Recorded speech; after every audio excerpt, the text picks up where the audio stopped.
ప్రార్థన చేసుకుని వాక్యం చేద్దాం.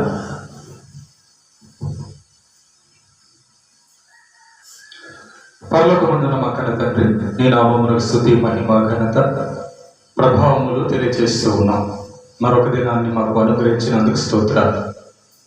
నీ దయ, నీ కరుణ, నీ కృపతో కాపాడుతున్న దేవా నేను స్తుతిస్తూ ఉన్నాను. అయ్యా, వాక్యము ధ్యానించబోవచ్చు ఉంటుండగా వాక్యంలోని సంగతులు మేము గ్రహించినట్లుగా దీవించండి. వినగల చెవులను, గ్రహించగల మనస్సును దయచేయండి. నీ పక్షాన నీవు నిలబెట్టుకున్న నీ దాసునైనా నేను అల్పజ్ఞుడను, పాపిని, నిష్ప్రయోజకుడను. కేవలం నీ ప్రేమ, నీ కృప చేత మాత్రమే నీవు నిలబెట్టావు. మా అందరితో మాట్లాడి నీ నామమునికి మహిమ, ఘనత, ప్రభావములు చెల్లించుకోమని ప్రభువైన యేసుక్రీస్తు పేరిట ఈ ప్రార్థన మీకు సమర్పిస్తున్నాము తండ్రి, ఆమేన్. ప్రేమైన దేవుని పిల్లరా, దైవభక్తి బైబిల్లో మనం కానీ గమనిస్తే చాలా మంది భక్తులు మనకి కనబడతారు. బైబిల్లో చాలా మంది భక్తులు కనబడతారు.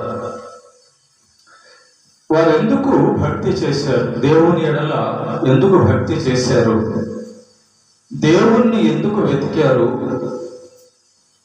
భక్తిలో వారికి ఏమి దొరికింది? ఆ దొరికిన వాటిని బట్టి వాళ్ళకి ఏమి ఫలాలు పొందారు? ఈ విషయాలన్నీ కూడా మనకు అర్థమైతే భక్తిలో ఎలాంటి ఉపయోగపడేటటువంటి విషయాలు ఉన్నాయో మనకు కూడా అర్థమవుతుంది. ప్రేమ దేవుని బిడ్డలారా, తిమోతికి రాసిన 2వ పత్రిక 3వ అధ్యాయము 5వ వచనంలో ఈ మాట ఉంది. నేను చదువుతున్నాను. తిమోతికి రాసిన 2వ పత్రిక 3వ అధ్యాయము 5వ వచనంలో ఏమనుందంటే, పైకి భక్తి గల వారి వలె ఉండియు దాని శక్తిని ఆశ్రయించని వారునై ఉందురు. ఇట్టి వారికి విముఖుడవై ఉండము అని పౌలు గారు తిమోతితో చెప్తున్న మాట, రాస్తున్న లేఖ మనందరికీ కూడా. ఇక్కడ పౌలు గారు ఏమంటున్నారంటే, కొంతమంది భక్తి గలవారం అని చెప్పుకుంటున్నారు, కానీ ఆ భక్తిలో ఏముందో దాన్ని వాడుకోవడం లేదు. ఆ భక్తిలో ఉన్న వాటిని వాడుకొనకయే, తెలుసుకొనకయే తాము భక్తి గలవారం అని చెప్పుకుంటున్నారు. కనుక భక్తిలో ఉన్నవి వాడుకొనుట లేదు కాబట్టి వారి భక్తి జీవితం సరిగా లేదు అంటున్నాడు. ఓకేనా? మీకు అర్థం కావడానికి ఒక చిన్న ఉదాహరణ చెప్తాను, అప్పుడు క్లియర్గా అర్థమవుతుంది. చూడు పెట్టుకోండి. మనము బియ్యాన్ని కొనుక్కొని ఇంట్లో పెట్టుకుంటాం. బియ్యం కొనుక్కొని ఇంట్లో పెట్టుకుంటామా లేదా? బియ్యం కొనుక్కొని ఇంట్లో పెట్టుకోవడానికి కొనుక్కున్నామా? ఆ బియ్యాన్ని మనం తిని బలం పొందడానికి కొనుక్కుంటామా? తిని బలం పొందడానికి కొనుక్కుంటాం. బట్టలు కొనుక్కుంటాం. బట్టలు బీరువాలో పెట్టుకోవడానికి కొనుక్కుంటామా? బట్టలు వేసుకోవడానికి కొనుక్కుంటామా? వేసుకోవడానికి. కూరగాయలు కానీ, బట్టలు కానీ, ఏమో ఇల్లు కట్టుకుంటాం. ఆ ఇంట్లో మనం వండడానికి కట్టుకుంటామా, లేకపోతే ఊరికనే చూసుకోవడానికి కట్టుకుంటామా? వండడానికి కట్టుకుంటాం. చూసారా? డబ్బులు మనం సంపాదించుకోవడానికి పనికి వెళ్తాం. పనికి వెళ్ళి ఆ డబ్బులు ఎందుకు సంపాదించుకుంటాం అంటే ఆ డబ్బులను ఉపయోగించుకోవడానికి, అంతే కదా? ఉపయోగించుకోవడానికే, లేకపోతే పాతి పెట్టి లోపల పెట్టడానికే? ఉపయోగించుకోవడానికి కదా. భౌతిక సంబంధమైన విషయాలలో లేదా మన శరీరానికి కావలసినవి ఉన్నాయని, ఈ శరీరాన్ని నడిపించేవి ఉన్నాయని, ఈ శరీరానికి బలాన్ని ఇచ్చేవి ఉన్నావని, ఈ శరీరానికి అవసరమైనప్పుడు కావలసినవి, వాడుకొనవలసినవి ఉన్నాయని అర్థం చేసుకొని, తెలుసుకొని మనము వాటిని సంపాదించుకొని వాటిని అవసరమైనప్పుడు మన శరీరానికి వాడుకుంటున్నాము. గొడుగు కొనుక్కున్నామా లేదా? గొడుగు ఎందుకు కొనుక్కున్నాము? వానాకాలానికి, ఎండాకాలానికి, అవునా? గొడుగు ఎందుకు కొనుక్కున్నాం? చెట్టు మీద ఎలా కాదు, వానాకాలానికి ఎండాకాలం కోసం. ఎందుకంటే వానాకాలం వస్తుంది, ఎప్పుడు వర్షం పడుతుందో తెలియదు. వర్షం పడినప్పుడు గొడుగు వాడుకోవచ్చు, ఎండ బాగా వచ్చినప్పుడు గొడుగు వాడుకోవచ్చు అని గొడుగు కొనుక్కున్నాం, తీసి పెట్టుకున్నాం. చూసారా, పదార్థాలు కూడా మనం గమనిస్తే, వస్తువులు కూడా గమనిస్తే ఎక్కువ దూరం నడవాల్సి వస్తుంది కాబట్టి బండి కొనుక్కున్నాం. కనబడడం లేదు కాబట్టి లైట్ తయారు చేసుకున్నాం, టార్చ్ లైట్లు కొనుక్కున్నాం. ఇలా భౌతిక సంబంధమైన ఈ శరీరానికి పలానా టైంలో పలాంది అవసరం అవుతుంది, పలానా సమయంలో పలాంది అవసరం అవుతుంది అని మనం ఆలోచన చేసి తయారు చేసుకున్నాం, కొనుక్కుంటున్నాం, దాచిపెట్టుకుంటున్నాం. మంచిది. కానీ కేవలం ఈ భౌతిక సంబంధమైన శరీరం ఒకటేనా? దాని లోపల ఆత్మ కూడా ఉంది కదా. కేవలం సంతోషమేనా? బాధలు కూడా వస్తున్నాయి కదా. కేవలం ఆరోగ్యమేనా? అనారోగ్యం కూడా వస్తుంది కదా. కేవలం మంచి మాత్రమేనా? చెడు కూడా ఉంది కదా. కేవలం వెలుగు మాత్రమేనా? చీకటి కూడా ఉంది కదా. కేవలం బంధుమిత్రులతో కలిసి ఉండడమేనా? ఒంటరితనం కూడా ఉంది కదా. ఇలా మనం గమనిస్తే కేవలం భౌతిక సంబంధమైనవి మాత్రమే కాదు, కానీ కష్టాలు వచ్చే సమయం కూడా ఉంది మనిషికి, ఒంటరయ్యే సమయం కూడా ఉంది మనిషికి, భూమి మీద నుంచి వెళ్ళిపోయే సమయం కూడా ఉంది మనిషికి, మరణం, అవమానాలు వచ్చే సమయం కూడా ఉంది మనిషికి, ఒంటరితనం. మరి వీటన్నిటికీ ఏం వాడుకోవాలి?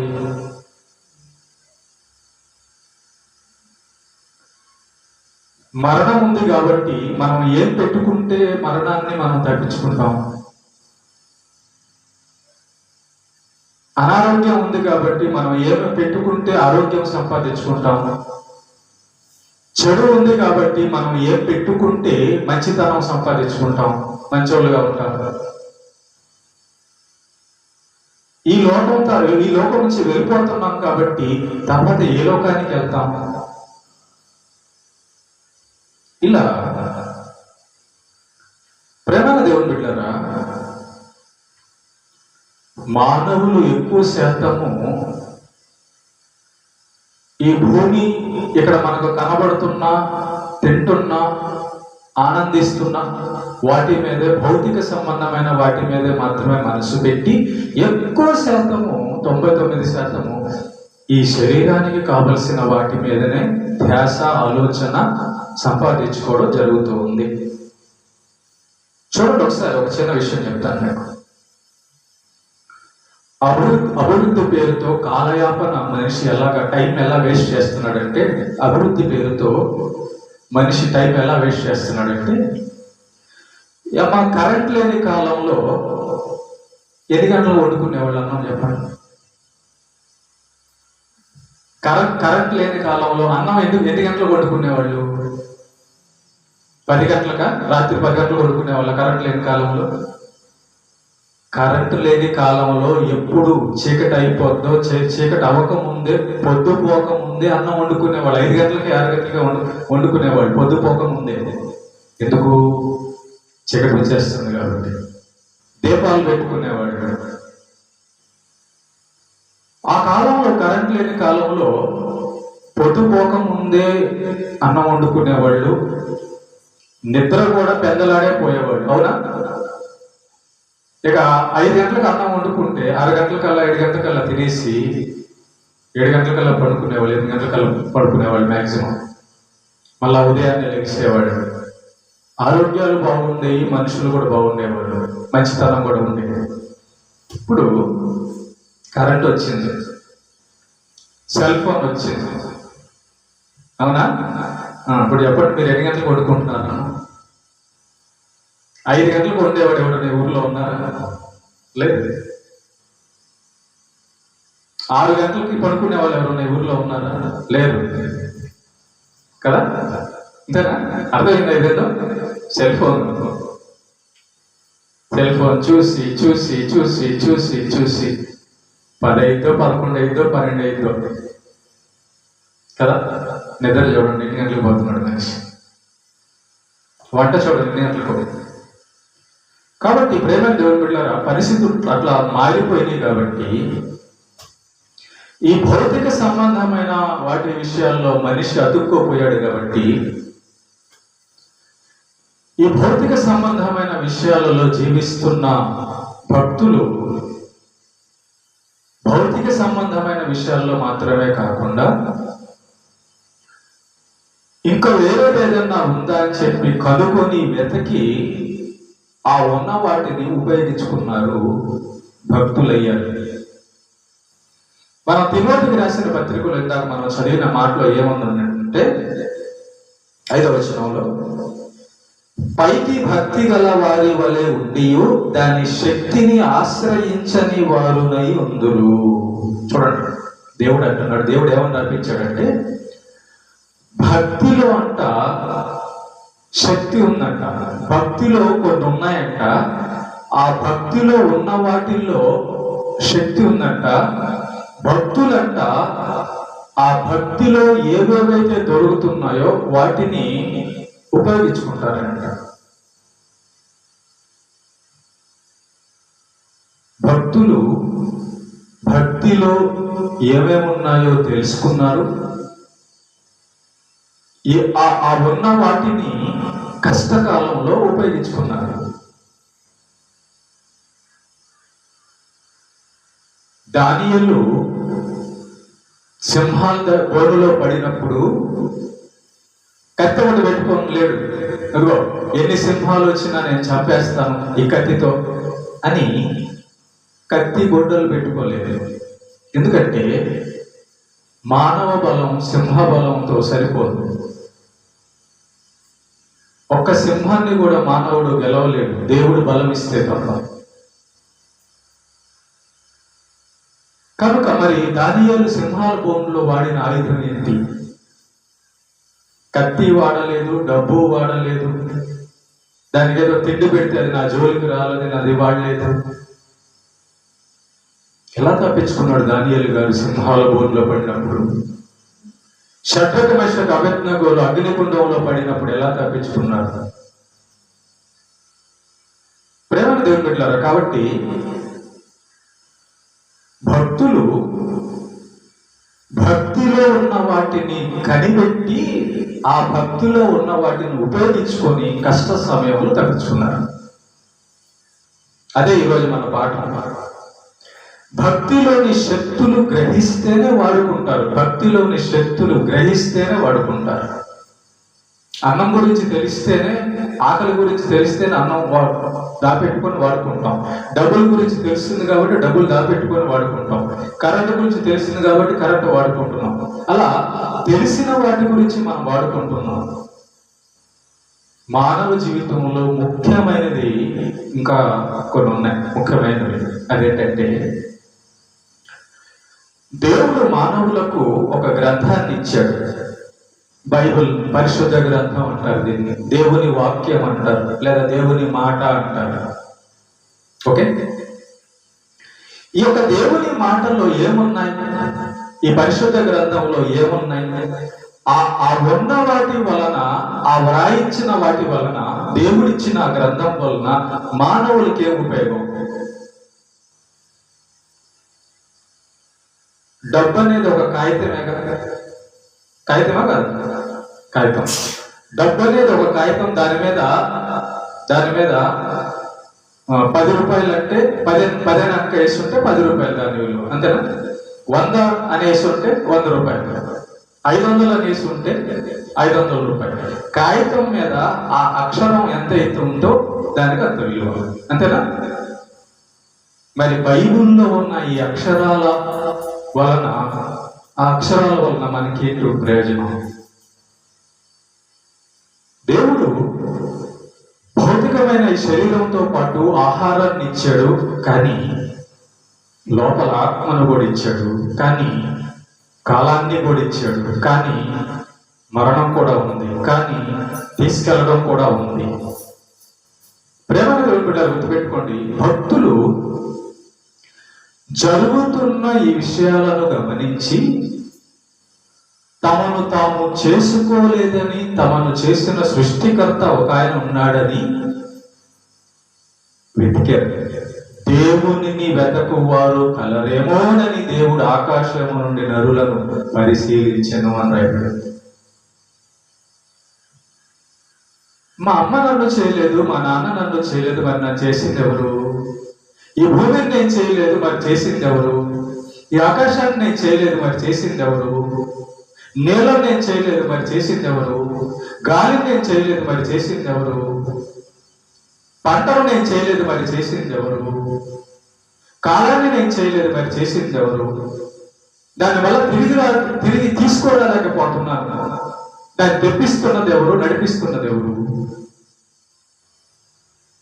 మనుషుడు ఎందుకు శాశ్వతంగా భూమి మీద లేడు? మనుషుడు ఎందుకు మరణాన్ని జయించలేకపోతున్నాడు? ఇలా చాలా అనేక విషయాలన్నీ ఆలోచించి వారు తెలుసుకున్న విషయం ఏంటంటే, సర్వ సృష్టిని నడిపించి నిర్మించిన దేవుడు ఒక ఆయన ఉన్నాడు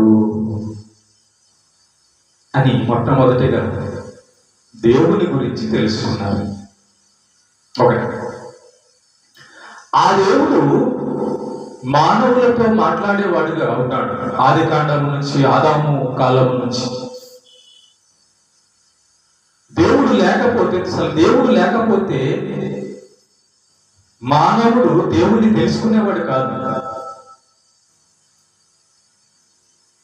దేవుడు లేకపోతే మానవుడు అసలు దేవుడిని తెలుసుకునేవాడు కాదు. దేవుడు ఉన్నాడు కాబట్టి తనను తాను మొట్టమొదటి మనిషి అయిన ఆదాముకి పరిచయం చేసుకున్నాడు. ఆదాము, నేను నీ సృష్టికర్తను, నేను నీ తండ్రిని. అలా ఆదాముతో ప్రారంభమైన దేవుని పరిచయము ఆదాములాగా భక్తులైన వారందరికీ కూడా ఆయన పరిచయం అవుతూ వస్తున్నాడు. నోవహు, అబ్రహాము, మోషే, దావీదు, దానియేలు, ఇలా గమనించండి. అంటే దేవుణ్ణి అంటే ఏం ఆలోచన చేసి ఇదంతా ఎలా జరుగుతుంది? దేవుడు ఉంటేనే కదా, ఎవరైనా చేసుంటే కదా, చేయకపోతే ఎట్లా వస్తుంది అని ఆలోచన చేసి మనసుతో వెతికే వారికి ఆయన దొరికాడు. వెతికే వారికి ఆయన దొరికేసాడు. దేవుడు దొరికాడు. దేవుడు దొరికిన వారికి దేవుని మాటలు దొరికాయి. వాళ్ళకి దేవుడు దొరికాడు. దేవుడు వాళ్ళతో మాట్లాడాడు. నేనే నిజమైన దేవుడు అన్నాడు. ఆయన మాటలు వాళ్ళతో మాట్లాడాడు. చాలా మాటలు మాట్లాడాడు. ఆ మాటలన్నీ కూడా వాళ్ళు గ్రంథస్థం చేశారు. దేవుడు చెప్పిన మాటలన్నీ కూడా వాళ్ళు రాశారు. దేవుడు వాళ్ళ చేత రాపించాడు. ఆ మాటలన్నీ కూడా దేవుడు ఏం చేయమన్నాడంటే, గ్రంథం ఇచ్చి, ఇదిగో నేను ఫలానా యెహోవాను, నా పేరు యెహోవా, ఈ సృష్టిని నేనే చేసింది, నా గురించి రాయండి, నా పేరు రాయండి అని చెప్పాడు. వాళ్ళు రాశారు. తనను గురించి తెలియచేసుకున్నాడు గ్రంథంలో. ఒకటి. రెండోది, తనను నమ్మమన్నాడు. రెండోది విశ్వాసం. తర్వాత మూడోది, అందులో నేను కొన్ని పనులు చెప్పాను, చెయ్యవలసిన పని, మనుషులు చెయ్యవలసిన పనులు, ఆజ్ఞలు చెప్పాను, వాటిని పాటించండి అన్నాడు. 3. 4, మీకేం కావాలో నన్ను అడగమన్నాడు. అంటే ప్రార్థన. 4, ప్రార్థన చేయమన్నాడు. 5, నాకు ప్రార్థన చేసి నేను చెప్పినట్టుగానే మీరు బతుకుతుంటే మీ జీవితంలో పవిత్రత, నీతి, మనశ్శాంతి వస్తాయి అన్నాడు. చాలా ఉన్నాయి కానీ కొన్నే చెప్తున్నాను. జాగ్రత్తగా. ఒకటి, గ్రంథం. మన కళ్ళ ముందు గ్రంథం కనబడుతుంది, మన కంటికి గ్రంథం కనబడుతుంది. ఇదిగో, ఏమీ లేకపోతే మనం నమ్మాల్సిన పని లేదు. భూమి కనబడుతుందా, కనపడటం లేదా? కనబడుతుందా, కనపడలేదు, కానీ మనం చేయలేదే. ఆకాశం కనబడుతుందా లేదా? కనబడుతుందా లేదా? మనం చేయలేదే. కాలం అర్థమవుతుందా లేదా? మరి మనం చేయలేదే. గాలి ఉందా లేదా? మరి మనం చేయలే. అంటే చూడండి, మనం చెయ్యనివి ఉన్నాయి కాబట్టి చేసినోడు ఉన్నాడు. అంతే కదా? చెయ్యనివి ఉన్నాయి కాబట్టి చేసినోడు ఉన్నాడు. ఇలాగా ఐదు విషయాలు దేవుడు మానవులకు పరిచయం చేశాడు సుమారు. ఓకే, రైట్, బాగుంది. ఇప్పుడు సామెతల గ్రంథంలో దేవుడు ఏమన్నాడంటే, నా మాటలు ఎవరైతే చదువుతారో, నా మాటలు ఎవరైతే నమ్ముతారో, నా మాటలు ఎవరైతే ధ్యానం చేస్తారో, పట్టుకుంటారో వాళ్ళకి జ్ఞానం వస్తుంది అన్నాడు. జ్ఞానం అంటే ఏంటి? ఏం చెయ్యాలో ఏం చేయకూడదో, ఏం మాట్లాడాలో ఏం మాట్లాడకూడదో, ఎలా బ్రతకాలో ఎలా బ్రతకూడదో దాన్ని తెలుసుకోవడమే జ్ఞానం అంటే. ఆపద వచ్చినప్పుడు ఎలా తప్పించుకోవాలో తెలుసుకోవడమే జ్ఞానం అండి కదా. గుర్తుపెట్టుకోండి, మనకు ఆకలేసినప్పుడు అన్నాన్ని మనం సమకూర్చుకున్నట్టుగా, మనకు అవసరమైనప్పుడు డబ్బుని మనం సమకూర్చుకుంటున్నట్టుగా, భౌతిక సంబంధమైన విషయాలు మాత్రమే ఉంటే అసలు దేవుణ్ణి కానీ మనం ఏం పట్టించుకోవాల్సిన అవసరం లేదు. కానీ మరణం కనబడుతుంది, వెళ్ళిపోవడం కనబడుతుంది, మనం చెయ్యింది కనబడుతుంది, ఎన్నో ఉన్నాయి కనబడుతున్నాయి మన వల్ల. కానీ మనం చేయనివి కనుకనే మనసు పెట్టాల్సి వచ్చింది. ఇదంతా చేస్తుంది ఎవరు? ఇంత బలవంతుడు ఎవరు? ఇంత జ్ఞానవంతుడు ఎవరు అని మనం ఆలోచన చేయాల్సి వచ్చింది. అలా భక్తులందరూ ఆలోచన చేసినప్పుడు వాళ్ళకి దేవుడు దొరికాడు. భక్తులందరూ వెతికినప్పుడు వాళ్ళకు దేవుడు దొరికాడు.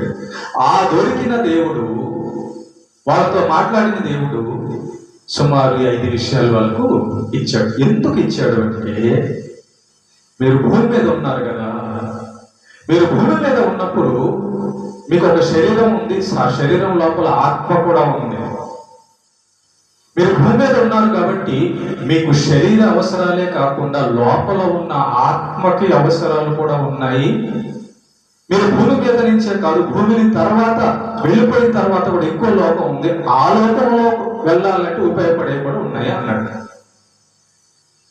ఇంకోటి ఏంటి, మీరు భూమి మీద ఉన్నప్పుడు డబ్బు మాత్రమే కాకుండా డబ్బు చేయలేని చాలా ఉన్నాయి. కోటీశ్వర్లు మొన్న కరోనాలో చనిపోయారు చనిపోలేదా? మరి డబ్బు ఎందుకు కాపాడలేదు వాళ్ళని? డాక్టర్లు ఉన్నారు, మరి డాక్టర్లు ఎందుకు కాపాడలేదు? చనిపోయారు. మంత్రులు ఉన్నారు, కలెక్టర్లు ఉన్నారు, జడ్జీలు ఉన్నారు, పోలీసులు ఉన్నారు, మరి ఎందుకు చనిపోతున్నారు? అంటే ఒక మనిషి యొక్క ఆయుష్, మనిషి యొక్క ప్రాణము మనిషి చేతుల్లో లేదు అని మనకు అర్థం అవుతుంది. అంతేగా? మరి మనిషి చేతుల్లో లేకపోతే అసలు ఇచ్చింది ఎవరు, తీసుకుంటుంది ఎవరో? ఇచ్చిన వాడు తీసుకుంటున్నాడు ఉండాలిగా.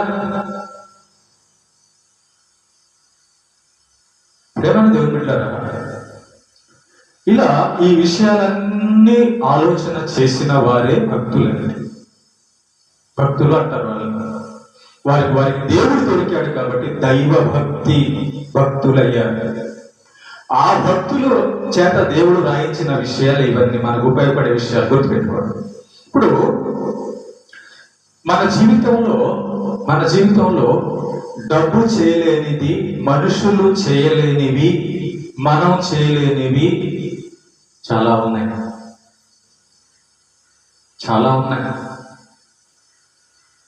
పిల్లలకు బాగలేదు అనుకో, అమ్మా నాన్న ఉన్నా, అమ్మా నాన్నకి డబ్బు ఉన్నా, అమ్మా నాన్న హాస్పిటల్కి తీసుకెళ్ళగలిగి ఉన్నా చేయలేదు, కాపాడలేదు.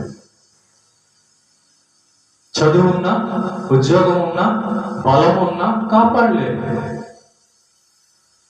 కాబట్టి కొన్ని కష్టాల పరిస్థితుల్లోకి, కొన్ని ప్రమాదాల పరిస్థితుల్లోకి మనుషులు వస్తారు.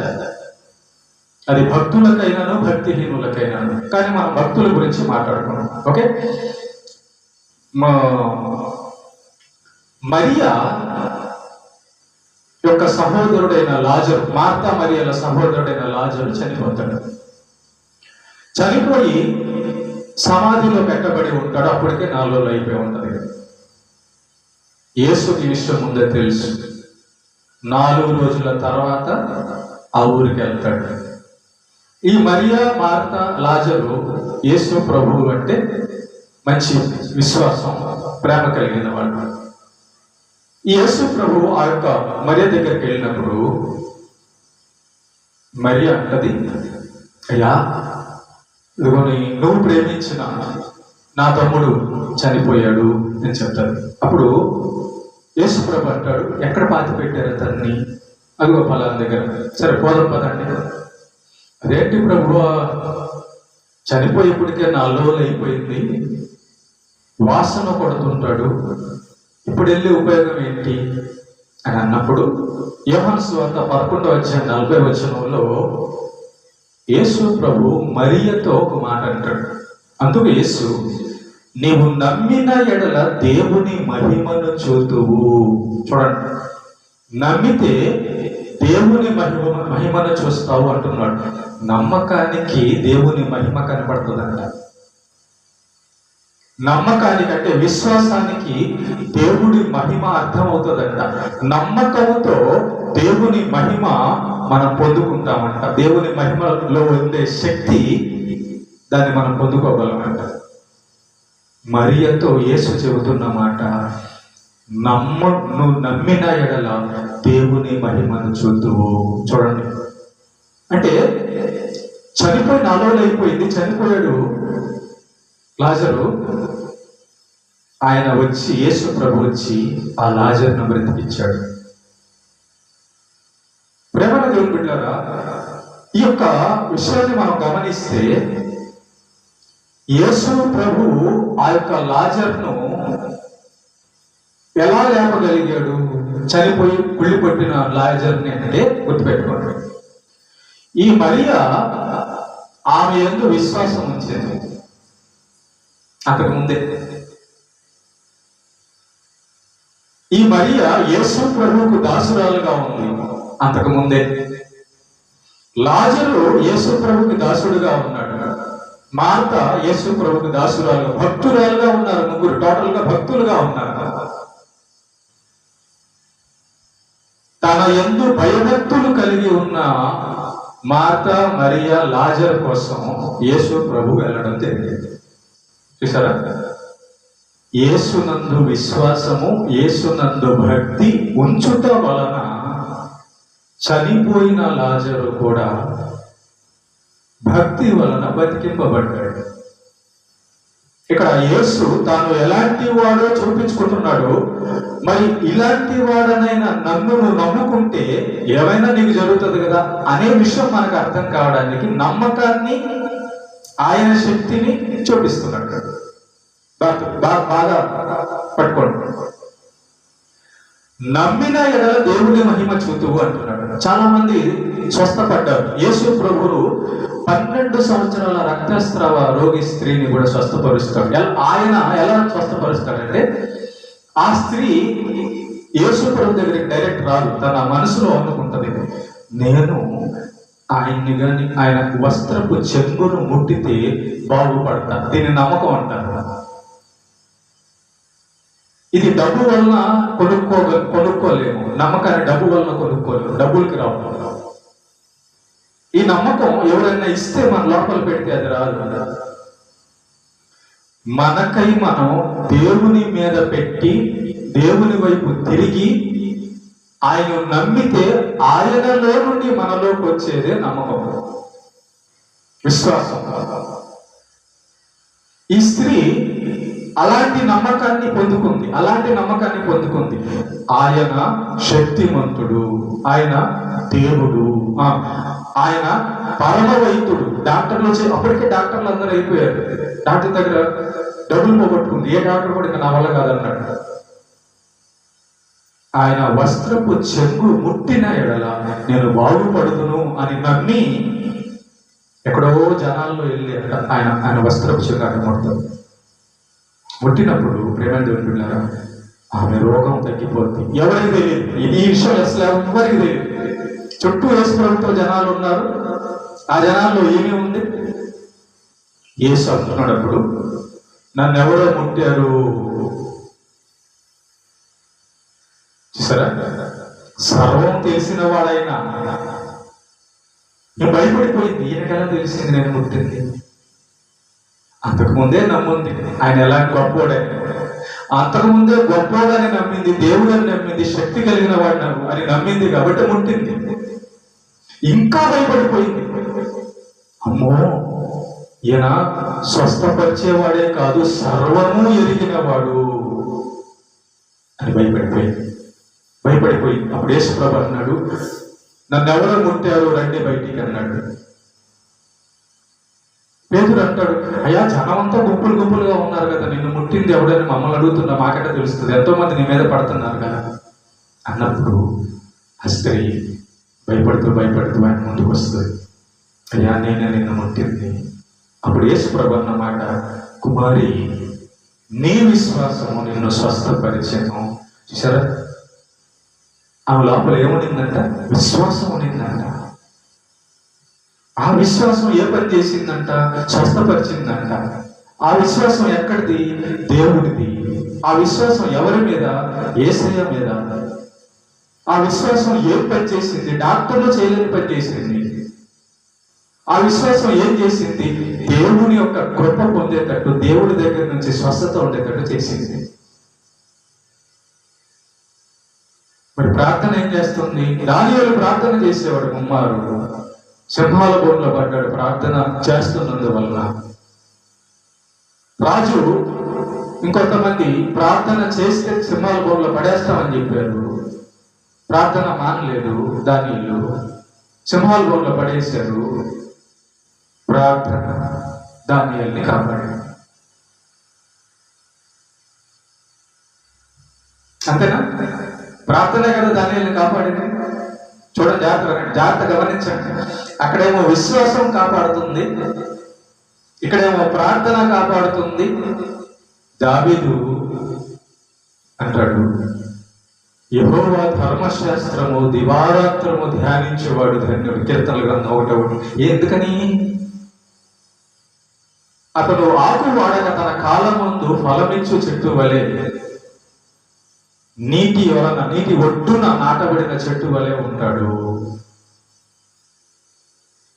అంటే బైబిల్ చదవడం అనేది, బైబిల్లో ఉన్న విషయాలు అనేవి అంత ఉపయోగపడతాయా? అవును. కనుక ప్రేమ దేవుని బిడ్డలారా, దేవుడు బైబిల్లో ఏం రాపించాడంటే చాలా విషయాలు రాపించాడు. ఆజ్ఞలు రాపించాడు, భవిష్యత్తు రాపించాడు, నువ్వు ఎలా తప్పించుకుంటావో రాపించాడు, నువ్వు ఎలా మంచోడు అవుతావో రాపించాడు, నువ్వు పడిపోయినప్పుడు ఏం చేయాలో రాపించాడు, అన్ని రాపించాడు. ఆజ్ఞలు, ప్రార్థన చేయమన్నాడు, పవిత్రంగా ఉన్నవాడు, నమ్మమన్నాడు, చదవమన్నాడు. వీటన్నిటినీ ఉపయోగించుకున్న వారే భక్తుడు. దానియేలు సింహాల బోనులో పడినప్పుడు దానియేలుకు ఉపయోగపడింది కత్తి కాదు, డబ్బు కాదు, దానియేలు బలం కాదు, దానియేలు జ్ఞానం కాదు, దైవ ప్రార్థన ఉపయోగపడింది దానియేలు. నీ దగ్గర అది ఉందా? మరి అది 12 సంవత్సరాల రక్తస్రావ స్త్రీ, ఎవరు చేయలేని డాక్టర్లు ఎంతమంది డాక్టర్లు అయినా ప్రయత్నం చేసిన తగ్గించలేని రోగాన్ని తగ్గించుకుంది. దేని ద్వారా? విశ్వాసం ద్వారా. అది ఉందా మన దగ్గర?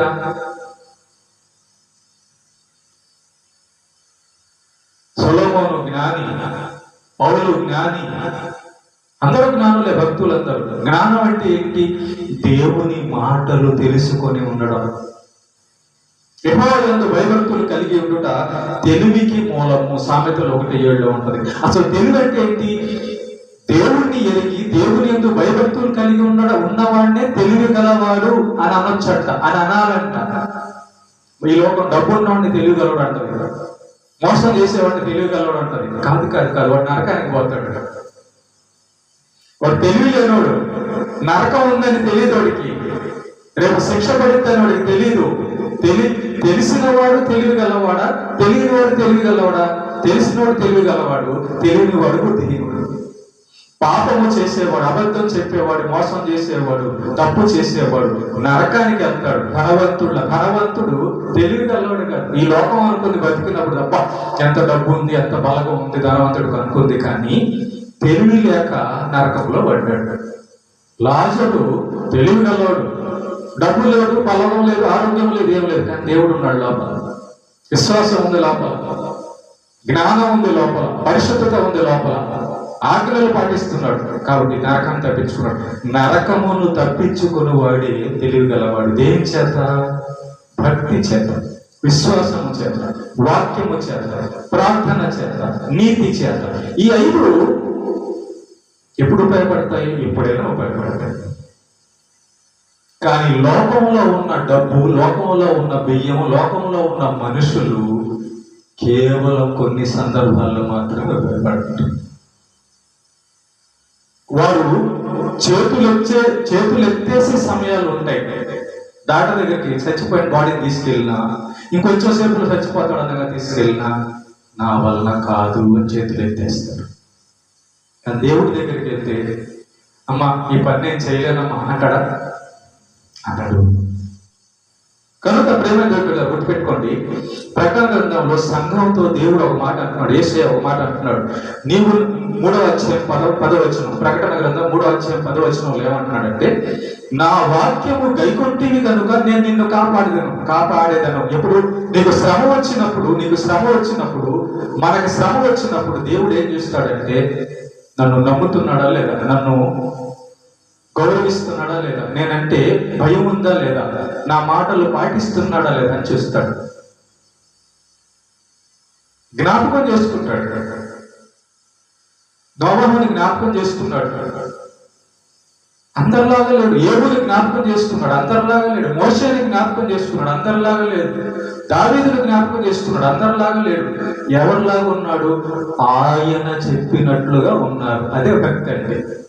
ఆయన చెప్పిన వాటిని నమ్మి, ఆయన చెప్పిన వాటిలో శక్తిని కనుక్కొని ఉన్నారు. జాగ్రత్త ముగిస్తాను. ప్రార్థన దానియేలు ఎందుకు ప్రార్థన చేస్తున్నాడంటే, అసలు ప్రార్థనలో లాభం లేకపోతే దానియేలు ఎందుకు చేస్తాడు? ప్రార్థన వలన ఉపయోగం లేకపోతే దానియేలు ఎందుకు ప్రార్థన చేస్తాడు? 3 రోజుకి.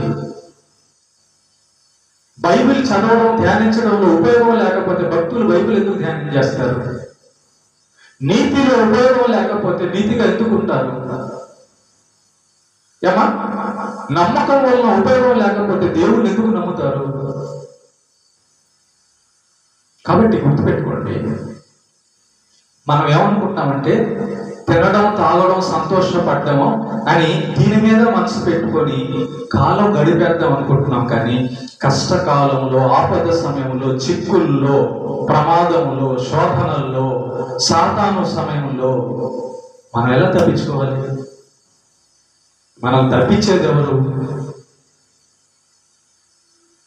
కాబట్టి దేవుడు మానవులకు ఇవి అందించాడు, ఆత్మ సంబంధమైనవి అందించాడు. వాటిని వాడుకొని తప్పించుకోండి, వాటిని వాడుకొని శక్తి పొందండి. వాటిలో శక్తి, భక్తిలో శక్తి ఉంది.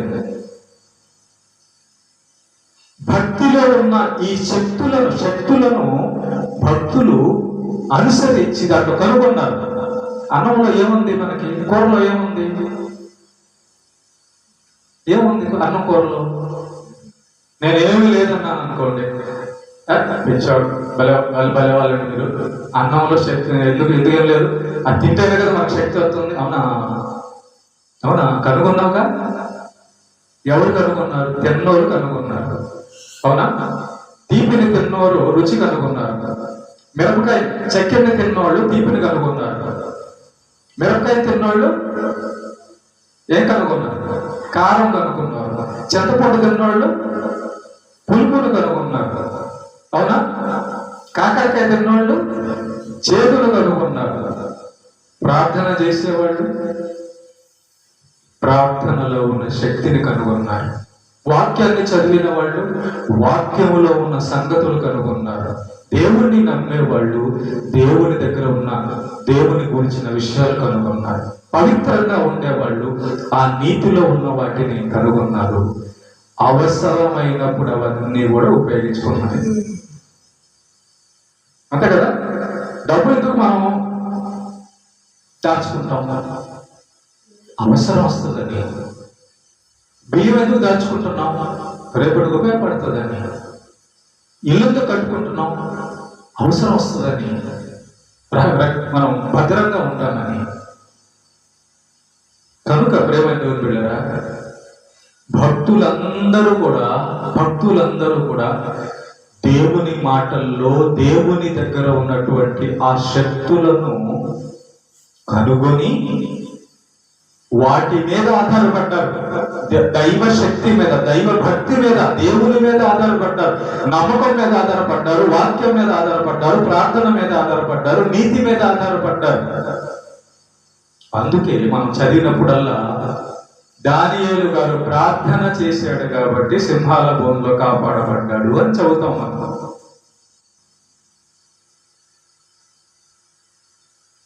యోబు గారు యథార్థంగా ఉన్నాడు కాబట్టి కాపాడబడ్డాడు అని చదువుతున్నాం మనం. 12 సంవత్సరాల రక్తస్రావ స్త్రీ విశ్వాసం ఉంచింది కాబట్టి కాపాడబడింది, స్వస్థరాలయ్యింది అని చదువుతున్నాం మనం. మనం కూడా భక్తుల వలె భక్తిలో ఉన్న శక్తులను కనుకొని వాటి మీద ఆధారపడగలిగితే తగిన సమయంలో అన్నీ ఉపయోగపడతాయి. మనం దీన్ని మాత్రమే చూసుకొని తినడం, తాగడం, పడుకోవడాన్ని చూసుకున్నాం అనుకో, కొన్ని సమయాలు వస్తాయి, సాతాను శోధనలు వస్తాయి. అప్పుడు ఎలా జయించగలవు? అందుకే చాలా మంది ఆత్మహత్య చేసుకొని చచ్చిపోతారు. శోధనను జయించలేక, అవమానాన్ని జయించలేక, పేదరికాన్ని జయించలేక, బాధను జయించలేక, ఒంటరితనాన్ని జయించలేక, నేను చచ్చిపోతాను, నేను అట్టయిపోతాను, నేను ఇట్టయిపోతాను, నేను వెళ్ళిపోతాను, నేను అదైపోతాను. ఎందుకంటే ఇది లేక, ఏది లేక, లోపల నిన్ను బలపరిచేవి, లోపల నిన్ను ధైర్యపరిచేవి, లోపల నిన్ను అభివృద్ధి పరిచేవి, లోపల నిన్ను నిలబెట్టేవి లేవు. ఎందుకు లేవు? బైబిల్లో ఒక మాట ఉంటుంది, మీలో ఉన్నవాడు లోకములో ఉన్నవాడి కంటే బలవంతుడు. అంటే యేసు తన శిష్యులతో అంటాడు, నేను మీ లోపల ఉంటే లోకంలో ఉన్న వాటన్నిటికంటే అందరికంటే నేను బలవంతుడు కనుక మీరు బలవంతుడుగా ఉంటారు. బలహీనపు మాటలు, నిరుత్సాహపు మాటలు, అజ్ఞానపు మాటలు, బుద్ధిహీనమైన మాటలు మనకు రావు. లోపల దేవుని వాక్యం ఉంటే, పరిశుద్ధాత్ముడు ఉంటే, ప్రార్థన ఉంటే, పరలోకం వైపు జ్ఞానం ఉంటే, ప్రేమ ఉంటుంది, దీర్ఘశాంతం ఉంటుంది, త్యాగం ఉంటుంది, జ్ఞానం ఉంటుంది. ఎవరేం చేయగలరు? దేవుడు నన్ను కాపాడుతుంటే చంపినా మళ్ళీ ఆయన బతికిస్తాడు. ఇంకేంది వాళ్ళు చేసేది? దానియేలు షడ్రక్ మేషక్ అదే చెప్పింది, రాజా వేసై మళ్ళా బతికించడానికి మా దేవుడు ఉన్నాడు. చూసారా నమ్మకం, చూసారా జ్ఞానం, చూసారా శక్తి, చూసారా భక్తి.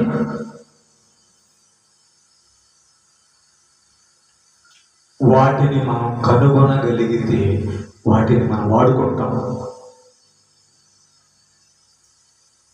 అవి నీ దగ్గర ఉన్నాయా? ఎవరిని కదిలించలేడు. అంతే. ప్రభువే అన్నాడు, బండ మీద పునాది కట్టబడిన ఇల్లు గట్టిగా ఉంటుంది, ఇసుక మీద కట్టబడిన ఇల్లు కూలిపోతుంది. అంటే దాని అర్థం ఏంటో తెలుసా? ఇసుక అంటే ఏంటి? ఏమీ ఉండదు. బండ అంటే ఏంటి? పునాది ఉన్నది. కాబట్టి భక్తిలో ప్రార్థన, వాక్యము, నీతి, ఆజ్ఞలు, పవిత్రత ఇవన్నీ కూడా ఒక మనిషిని తన జీవితంలో ఎన్నొచ్చినా కూడా నిలబెట్టే ఆయుధాలు, సాధనాలు. అవి నువ్వు కలిగి ఉన్నావా? బండ మీద కట్టబడిన ఇల్లు లాగా ఉంటావు. ఎన్ని వరదలు వచ్చినా, ఎన్ని తుఫాన్లు వచ్చినా నీ యొక్క విశ్వాసం, నీ యొక్క భక్తిలో ఉన్నాయి కాబట్టి నీకు ఏదేం చేయలేదు. యోబుని ఎందుకు ఏం చేయలేకపోయింది? భక్తి ఉంది యోబుకి. ఆ భక్తిలో ఏమేమి ఉన్నాయో అవి ఉన్నాయి యోబు దగ్గర.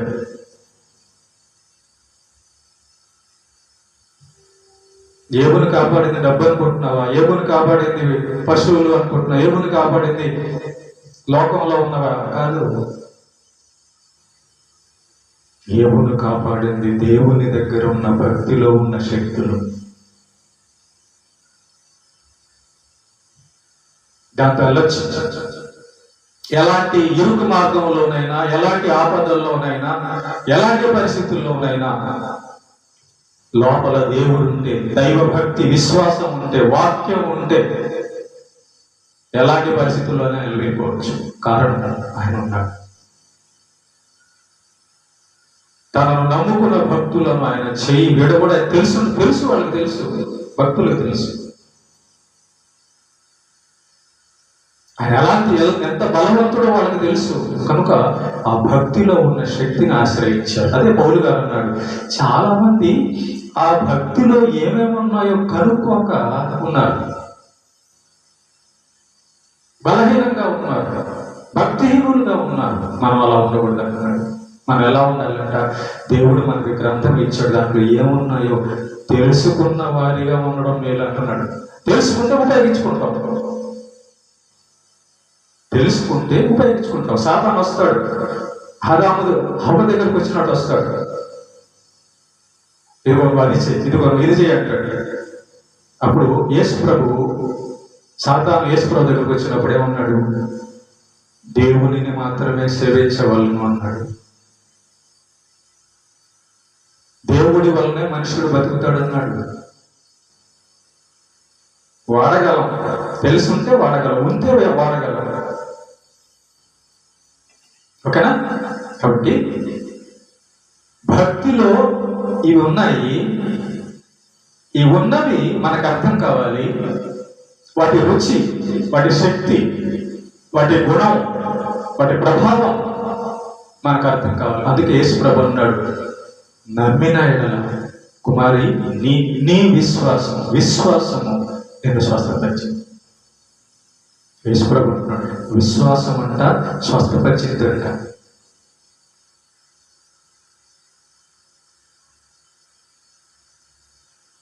అవిశ్వాసి కాక విశ్వాసివై ఉండము అంటాడు.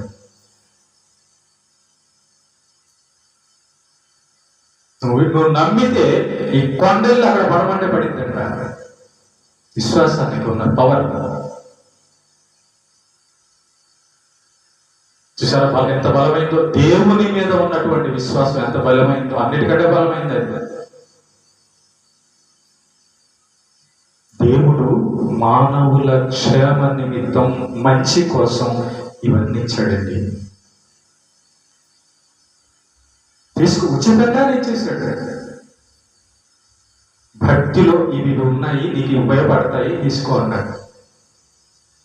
వాటిని కనుగొని దాచిపెట్టుకొని వాడుకున్న వాళ్ళే బైబిల్లో ఉన్న మహాభక్తులు. కరువు వచ్చింది ఏలియా టైంలో, ఆయన కాపాడాడు. కాపుల చేత రొట్టె మాంసం పంపించాడు. కారణం ఏలియా భక్తుడు, భక్తిని ఆశ్రయించిన వాడు. ఓకే, లాస్ట్ మాట చెప్తున్నా.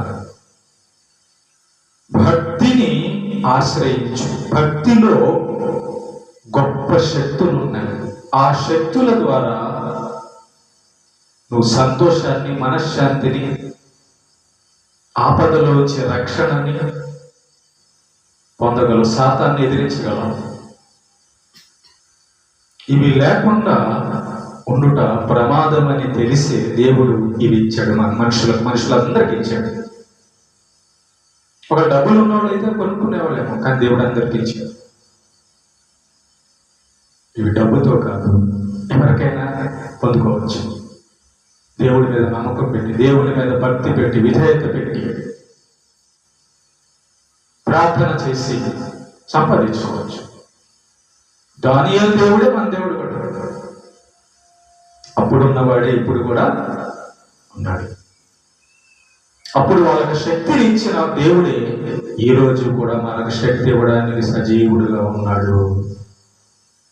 నీకు అర్థమైతే అవన్నీ వాడుకుంటాం.